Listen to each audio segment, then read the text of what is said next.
দর্শক, এই মুহূর্তে সবচেয়ে বড় খবর, সরাসরি গ্রেপ্তারের নির্দেশ ভাইপোর। এবার বারদড়িটা পড়েই গেল। ৬০০০০ চাকরি বাতিলে কেঁচো ফুঁড়তে কেউটে বেরল। হাতে এলো মমতার গোপন ডায়েরি। হ্যাঁ দর্শক, এই মুহূর্তের সবচেয়ে বড় খবর এবং পরবর্তী গুরুত্বপূর্ণ খবরগুলো সবার প্রথম পাওয়ার জন্য অবশ্যই চ্যানেলটিকে সাবস্ক্রাইব করে রাখুন এবং যুক্ত থাকুন আমাদের সাথে। ২০২৪ সালে ২৮শে আগস্ট ডিভিশন বেঞ্চ নির্দেশ দিয়েছিল ১-৪-৫-২ জনের চাকরি নিশ্চিত করতে হবে। কিন্তু তার মধ্যে এসএসসি ১-২-৮ আর ২ জন প্রার্থীর কাউন্সিলিং করে চাকরিতে যোগদান করিয়েছে। এখনও অবশিষ্ট রয়েছে ১-৪ আর ২ জন। এই নিয়ে ফের মামলা হয় কোর্টে। সেই সময় ডিভিশন বেঞ্চ নির্দেশ দিয়েছিল ৪ সপ্তাহের মধ্যে কাউন্সিলিং সম্পন্ন করার। কিন্তু তা না হওয়ায় আদালত অবমাননার মামলা হয়। এদিন কার্যত ক্ষুব্ধ হন ২ বিচারপতি। চেয়ারম্যানের সামনেই বিচারপতি তপব্রত চক্রবর্তী বলেন, আজকেই গ্রেপ্তার করতে বলছি, আদালতে ডাকো। বিচারপতি পার্থসারথী চট্টোপাধ্যায় বলেন, শূন্যপদ তখন বলা হয় যদি সেটা থাকে। অনুমান করে আবার কখনো ধরা হয় না কি? আপনারা সময়ের কথা মানেননি। মামলার সময় মনে ছিল না। বিচারপতি তপব্রত চক্রবর্তী বলেন, আপনাদের সেটাই রাজ্যকে বলা উচিত ছিল। আমাদের বলা হয়েছিল রিজার্ভেশন মানা হয়নি। এখন বলছেন আপনাদের ভ্যাকেন্সি নেই, কবে ডাকবেন? তখন চেয়ারম্যান সিদ্ধার্থ মজুমদারের আইনজীবী সপ্তাংশু বসু জানান, আমার কিছু করা সম্ভব নয়। ১-৪-৬-৩ জনকে নিযোগ দিতে নির্দেশ দেওয়া হয়, কিন্তু শূন্য পদের সঙ্গে মেলেনি। রিভিউ অসম্ভব। শীর্ষ আদালতে মামলা হয়েছে। স্কুল সার্ভিস কমিশন নিজে নতুন পোস্ট করতে পারে না, রাজ্যকে করতে বললেই সম্ভব। আইনজীবী সপ্তাংশ বসু আরও বলেন, ঘেরাওয়ের জন্য সমস্যা হচ্ছে। ১-৫ দিনের মধ্যে হবে। লজিস্টিক সমস্যায় কাজ করা সম্ভব হচ্ছে না। তখন রাজ্য তথা মমতার আইনজীবী কল্যাণ বন্দ্যোপাধ্যায় জানান, চেয়ারম্যানের সঙ্গে শিক্ষামন্ত্রী এবং সচিবের দারুণ সম্পর্ক রয়েছে। ওকে নির্দেশ দিন সমাধান করতে।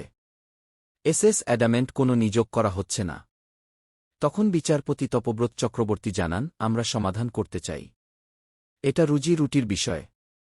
এরা সাফার করছে। গঙ্গা দিয়ে অনেক জল বয়ে যাওয়ার পর বলছেন বুঝিনি। কয়েকজনকে নিয়ে বসে আছেন। আপনি কিসের এক্সপার্ট? আইনজীবী সপ্তাংশ বসুর উদ্দেশ্যে বিচারপতি তপব্রত চক্রবর্তী বলেন, সিনিয়র হিসেবে এই মামলা নেওয়ার আগে আপনার ভাবা উচিত ছিল। বিচারপতি পার্থসারথী চট্টোপাধ্যায় তখন বলেন, আপনি ইতিমধ্যেই অবমাননার মধ্যে পড়ে গিয়েছেন।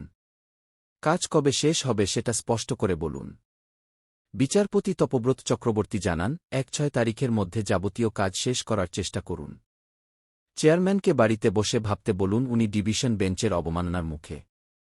শিক্ষামন্ত্রী হোক, রাজ্য হোক, যার থেকে হোক, জিজ্ঞাসা করুন কিভাবে করবেন। ৫টা হলফনামার পর এটা অবিশ্বাস্য। বিচারপতি তপব্রত চক্রবর্তী তখন জানান, আপনি সেফ খেলছেন, কিভাবে সমাধান করবেন বুঝে নিন। প্রার্থী সুশান্ত ঘোষ বিচারপতিকে জানান, ২০২৪ সালের ২-৮শে আগস্ট ডিভিশন বেঞ্চ নির্দেশ দিয়েছিল ১-৪-৫-২ জনের চাকরি নিশ্চিত করতে হবে। তার মধ্যে এসএসসি ১-২-৪ আর ২ জন প্রার্থীর কাউন্সিলিং করে চাকরিতে যোগদান করিয়েছে। অবশিষ্ট রয়েছে ১-৪ আর ২ জন। আমরা এরপর মামলা করি।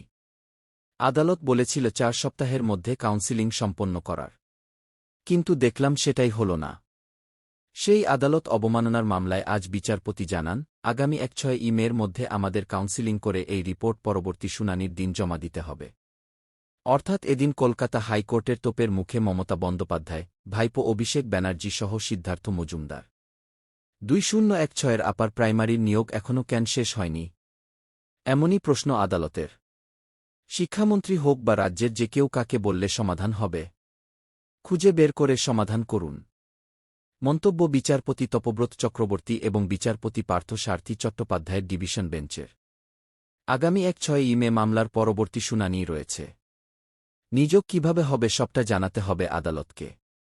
তো দর্শক, আপনারা কাকে সমর্থন করেছেন? রাজ্যের আইনজীবী কল্যাণ ব্যানার্জি নাকি সিদ্ধার্থ মজুমদারের আইনজীবী সপ্তাংশু বসুকে নাকি বিচারপতির এমন পর্যবেক্ষণকে? অবশ্যই কমেন্ট সেকশনে কমেন্ট বক্সে জানাবেন।